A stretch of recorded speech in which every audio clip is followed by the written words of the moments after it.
Guys, welcome back to my channel Bansal biology. आज का जो वीडियो है हम HPLC के बारे में बात करने वाले हैं, that is high performance liquid chromatography. So let's get started with the lecture guys.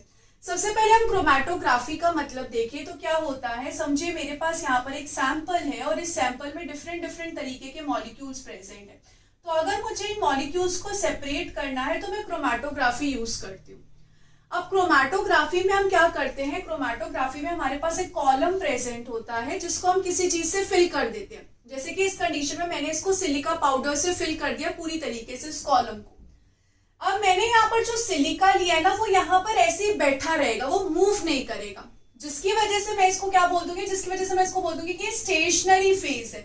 क्यों? क्योंकि ये यहाँ पे मूव नहीं कर रहा है। और सिलिका का जो नेचर होता है वो इसका होता है कि ये पोलार मॉलिक्यूल होगा। पोलार मॉलिक्यूल यानी कि ऐसे मॉलिक्यूल जो कि वाटर के साथ आराम से इंटरैक्ट कर सकते हैं। तो यहाँ पर ये क्या हो गया, ये स्टेशनरी फेस हो गया HPLC का, जो कि हमने HPLC ट्यूब में रखा है। HPLC ट्यूब की जो लेंथ होती है वो 150 से लेकर 250 mm होती है और डायामीटर होती है 4.6 mm।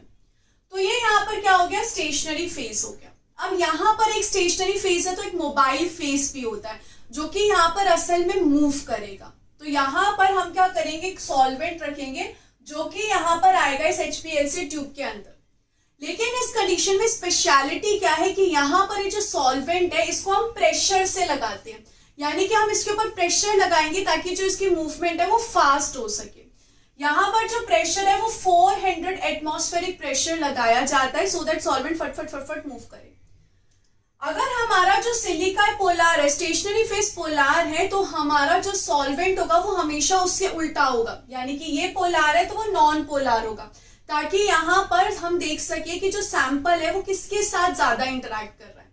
तो यहाँ पर सॉल्वेंट है नॉन पोलार, जैसे कि हेक्सेन। अब ये क्या करेगा, ये यहाँ पर इस तरीके से मूव करेगा। तीसरी चीज हम इसमें क्या इंजेक्ट करेंगे, हमारा सैंपल जिसमें हमें मॉलिक्यूल्स को सेपरेट करना है। तो यहाँ पर हम सैंपल क्या करते रहेंगे, इंजेक्ट करते रहेंगे। अब अगर यहाँ पर जो सैंपल है वो उसमें अगर हमने देखा एक मॉलिक्यूल प्रेजेंट है जो कि पोलार मॉलिक्यूल है। अगर सैंपल में एक मॉलिक्यूल पोलार है तो वो क्या करेगा, वो सिलिका जेल के साथ इंटरैक्ट करेगा। और अगर वो सिलिका जेल के साथ इंटरैक्ट करेगा तो वो HPLC ट्यूब से बहुत स्लो निकलेगा। यहाँ से इसका जो रिलीज होगा वो बहुत स्लो रिलीज होगा, इसका मूवमेंट बहुत धीरे हो जाएगा क्योंकि वो सिलिका जेल से इंटरैक्ट कर रहा है। दूसरी तरफ अगर मैंने यहाँ पे बोला कि यहाँ पर एक मॉलिक्यूल है जो कि कैसा है, नॉन पोलार है। अगर वो नॉन पोलार होगा तो फिर वो सॉल्वेंट के साथ इंटरैक्ट करेगा, और सॉल्वेंट के साथ अगर वो इंटरैक्ट कर रहा है तो वो यहाँ पे क्या करेगा, फास्ट रिलीज हो जाएगा, कॉलम से फट निकल जाएगा। क्योंकि यहाँ पर जो सॉल्वेंट है उसमें हमने प्रेशर लगा रखा है, तो पीछे से प्रेशर आ रहा है, जल्दी चलो। तो अब सैंपल के जो मॉलिक्यूल्स है वो किस तरीके से, इन दोनों में से किसके साथ ज्यादा इंटरैक्ट करेंगे, उस हिसाब से हमें यहाँ पे HPLC ट्यूब से बाहर निकलते हुए मॉलिक्यूल्स दिखेंगे। अब इन मॉलिक्यूल्स को हमें डिटेक्ट करना पड़ेगा। तो हम डिटेक्ट करने के लिए यहाँ पर एक अपैरेटस रखते हैं। किस तरीके से करते हैं, यहाँ पर आपको दिख रहा होगा आउटलेट फ्रॉम द कॉलम, यहाँ से आउटलेट आ रहा है, यानी कि हमारा जो भी मिक्सचर है वो बाहर आएगा। सबसे पहले कोई मॉलिक्यूल आएगा सॉल्वेंट के साथ, यहाँ से हम क्या करेंगे, यूवी लाइट देंगे। अब होता क्या है, मॉलिक्यूल्स के पास एबिलिटी होती है यूवी लाइट को एब्जॉर्ब करने की, तो ये क्या करेंगे, यूवी लाइट को एब्जॉर्ब करेंगे। अब यहाँ पर जब यूवी लाइट को एब्जॉर्ब किया जाएगा तो ये जो यूवी डिटेक्टर है ये क्या बता सकता है कि किस मॉलिक्यूल ने कितनी यूवी लाइट एब्जॉर्ब की है।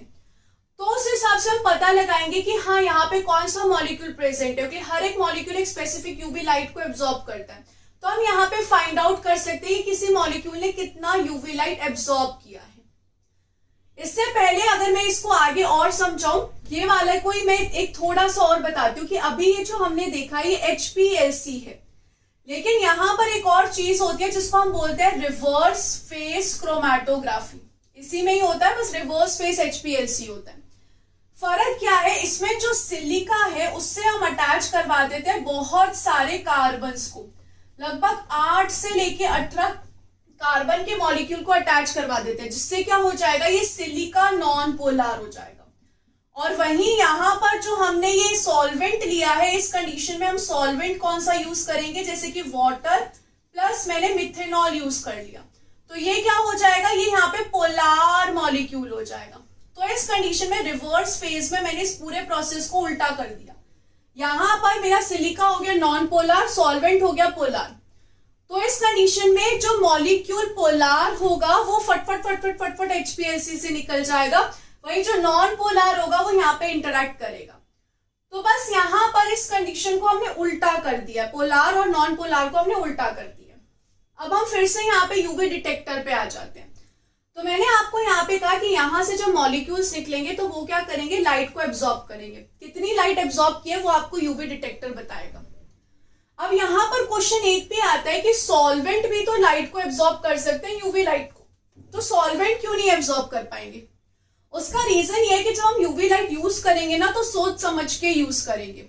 जैसे कि अगर मैं यहाँ पे देखूं, जो वाटर है वो लगभग 185 नैनोमीटर की लाइट को एब्जॉर्ब करता है नियर अराउंड, और जो मिथेनॉल है वो अराउंड यहाँ पे एब्जॉर्ब करता है 205 nm लाइट को, यूवी लाइट को।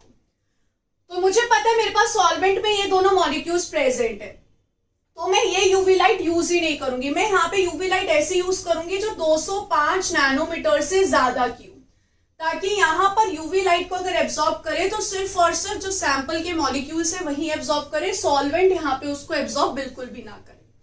तो इस हिसाब से मैं यहाँ पे यूवी लाइट लूंगी। अब मॉलिक्यूल्स उसको क्या करेंगे, एब्जॉर्ब करेंगे। तो इस हिसाब से मुझे यूवी डिटेक्टर के बाद यहाँ पर एक डिस्प्ले प्रेजेंट है जिसमें मुझे यहाँ पर एक ग्राफ दिखेगा। यहाँ पर जो ग्राफ होगा वो किस तरीके से होगा, सबसे पहले मुझे यहाँ पर एक लाइन दिखेगी। ये जो सीधी लाइन है इसको हम बेस लाइन बोलेंगे। बेस लाइन का मतलब है कि अभी यहाँ पे कोई भी सैंपल का मॉलिक्यूल नहीं निकला है, अभी यहाँ पे सिर्फ सॉल्वेंट निकल रहा है, सॉल्वेंट निकल रहा है, तो कोई एब्जॉर्प्शन नहीं हो रहा। उसके बाद मुझे यहाँ पर एक पीक दिखेगी, इसका मतलब है कि कोई एक मॉलिक्यूल अब बाहर निकल के आया। उसके बाद फिर से मुझे बेसलाइन दिखेगी, बेसलाइन दिखेगी यानी कि सिर्फ सॉल्वेंट बाहर आ रहा है, सॉल्वेंट बाहर आ रहा है। उसके बाद मुझे यहाँ पे फिर से एक पीक दिखेगी यानी कि एक और मॉलिक्यूल बाहर निकल के आया। तो इस तरीके से मुझे यहाँ पर ऐसे ग्राफ मिलते रहेंगे। ये मुझे यहाँ पे क्या बता रहा है कि यूवी लाइट एब्जॉर्ब की गई है किसी तो सैंपल के मॉलिक्यूल के द्वारा जो कि बाहर निकला है। तो यहाँ पर मुझे पता चल जाएगा कि अच्छा हाँ कोई तो सैंपल निकला है। और उसके बाद यहाँ पर जो इसका एरिया होगा, जितना भी यहाँ पर एरिया होगा वो कितना होगा, उसकी क्वांटिटी के हिसाब से होगा। जितना ग्राफ में एरिया है उतना उस मॉलिक्यूल की क्वांटिटी है।